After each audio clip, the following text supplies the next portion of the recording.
Suksok dito, ikot doon. Manong-manong hinuhubog ni Mang Jaime ang mga hibla ng rata na ito para makabuo ng parol.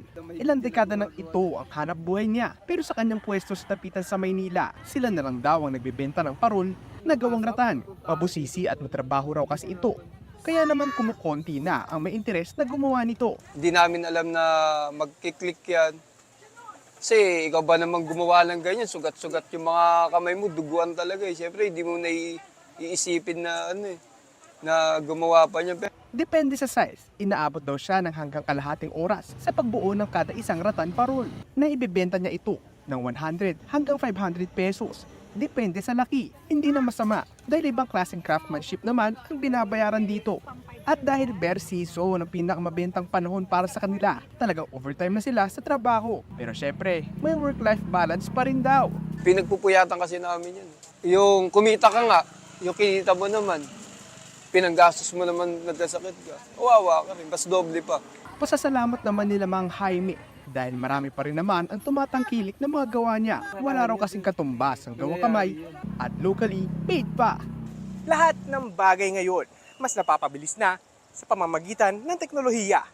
Pero iba pa rin ang dating ng mga bagay na gawa mismo ng ating mga kamay. Mobile Journal, Ivan Tarinki po hatid ang muka ng balita. Pag-usapan pa natin ang mga handmade ratan parol kasama si Mobile Journal, Ivan Tarinque. Ivan, paano ba napasok si Mang Jaime sa paggawa ng mga parol na gawa sa ratan? Pops J, nakwento sa atin ni Mang Jaime, no? Dati kasi meron daw bumisita sa kanilang pare, Filipino-Canadian na pare, na bumisita dito nga sa Dapitan, no? Tapos, yun nga, pinagawan siya ng sample lang daw nung netong parol na gawa sa ratan, no? At yun nga, nagulat daw sila na nung nakita, nagandahan, no? Tapos tuloy-tuloy na rin, kumalat na rin yung balita na may gumagawa nga nung ratan na parol dito nga sa Dapitan. So, At ito si Mang Jaime. tapos yun, Pops J, Oo. dinumog na rin siya. Ayun. No? Tuloy-tuloy na, Pops J. Dalawa ba sila ng kanyang asawang gumagawa ng mga ratan na parol? Actually, Pops J, kasi nung nag-ikot ako doon, no, tinanong ko, baka may iba pang gumagawa Oo. ng ratan parol, no? Sila lang daw? Sila lang ang tinuturo, no? Siya lang talaga yung tinuturo. Lagi tinuturo doon sa may kanto, sir. Oo. Doon, doon may gumagawa talaga. Siya lang talaga yung gumagawa doon, Pops J. Tapos tinanong ko siya, sir, ano ng plano? Dalawa lang ba kayo ng asawa mo gumagawa nito? Sabi niya, dalawa lang sila. Pero so far, tinuturuan na rin niya yung mga anak niya, no, na gumawa nga nitong ratan parol, Pops J. Kung titingnan mo yung mga ratan na parol, mukhang matibay talaga. Kahit mabasa, kahit matagal siguro sa yung bodega at hindi agad-agad masisira, di ba? Tama ka dyan, Pops J. Oo. No? So yun nga isa doon sa positive nung paggamit nga nung ratan na parol na to, no, Oo. Pops J. Pwedeng ilagay outdoor. Outdoor, No. kasi, Kasi- maulanan, maarawan, okay lang. Oo. Tama ka dyan, Pops J. Oo. No? Hindi daw kasi basta-basta nasisira. Kaya marami rin daw tumatangkilik talaga nito kasi yung durability nga Okay. Oo. nito, Pops J. Nabanggit mo, maraming tumatangkilik. Magkano ba ang bentahan nila nito? Nakita ko, may iba-ibang sizes, ano? Tama ka dyan, Pops J. Oo.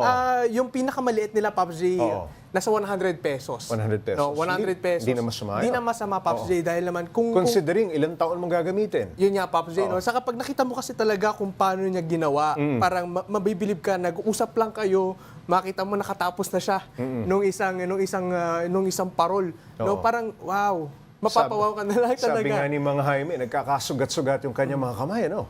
Tama ka dyan, Pops J. Hinawakan ko kasi pinahawak na sa Oo. kanyang raw materials. No? Nakakahiwa talaga. Mas asa lubsob ka talaga. So, yun talaga yung isa dun sa kanilang Pops J. Okay, ano ba yung mga hamon sa kanilang paggawa at pagbebenta nitong mga ratan na parol? So, ngayon nga, Pops J, Marami ng kalaban sa merkado. marami nga, Pops J, no? May mga plastic, may mga Maraming ilaw, di ba? Pero ito, Gawa sa bakal. Oo. tama ka dyan, Pops J. Pero itong kanilang parol, no?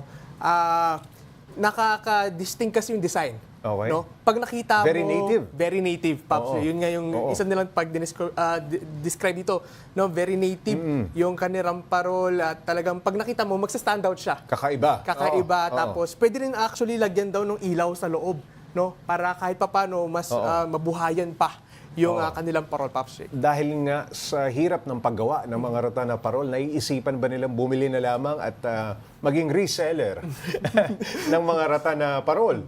Eto, Pops, hindi pumapasok Oo. sa isip nila yun, no? Kasi nga, O ikaw, naiisip mo, magbibenta ka na lang, bibili ka sa kanila. Pero kasi Pops, yung craftsmanship talaga ibang klase. Iba, no, oo. hindi mapapantayan kasi yung craftsmanship lalo na Oo. pag na panood mo talaga face to face kung paano ginagawa, magugulat ka lang. Parang sundot lang siya ng sundot, pero pag ikaw na mismo yung gumawa, Parang mahirap. ang hirap. Naipapasa ba nila yan sa ibang mga kaibigan nila o halimbawa kamag-anak o mga anak nila? Eto, Pops, yun nga, tinuturuan niya na yung mga anak niya. Ayun, oo, oo.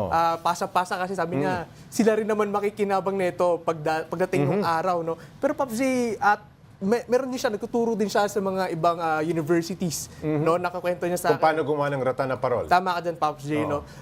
Nagtuturo daw siya, may mga lumalapit sa kanya, kung paano Gaano katagal na gawin. ba itong tradisyon na ito na ratan ang ginagamit sa paggawa ng parol? Actually, Pops J, matagal na. No? Kaya nga, isa talaga to sa native. Pero natanong natin si Mang Jaime, no? Oo. Sa kanya kasi dekada na. No? Dekada na siya. May nagturo din sa kanya. Actually, Pops J, kasi gumagawa talaga siya ng mga ratan na upuan. Na No? furniture. Okay. Mga furniture, ganon. Oo. Yung isa pa doon sa kanyang trabaho pag hindi bare months or hindi peak Yan season. nga yung isa sa mga itatanong ko. Kung halimbawa, seasonal ang parol kung hindi Pasko, hindi bare months, gumagawa siya ng furniture. Yan, Pops J. Anong klaseng mga furniture ang kanyang ginagawa? Sige. Upuan. Upuan, Pops J, marami. Actually, marami. Pero isa talagang pinaka-common na pinapagawa sa kanya is upuan. Upuan talaga. Upuan talaga. At may mga narinig nga ako, medyo big names. No, malalaking pangalan. Sino-sino? Pahira. Mga celebrity ba? Mga celebrity, may celebrity, Oo. may government officials, may mga business tycoons. Oo. No? So malalaki talaga yung Pops J, yung clientele Oo. nito ni Mang Jaime. Pero pag nakita mo siya, normal na tao, napaka down to earth. Siya pa ngayon dadaldal talaga sa'yo. Pops J. Mga celebrity, mga Ivan Tarinque. Ay. Okay.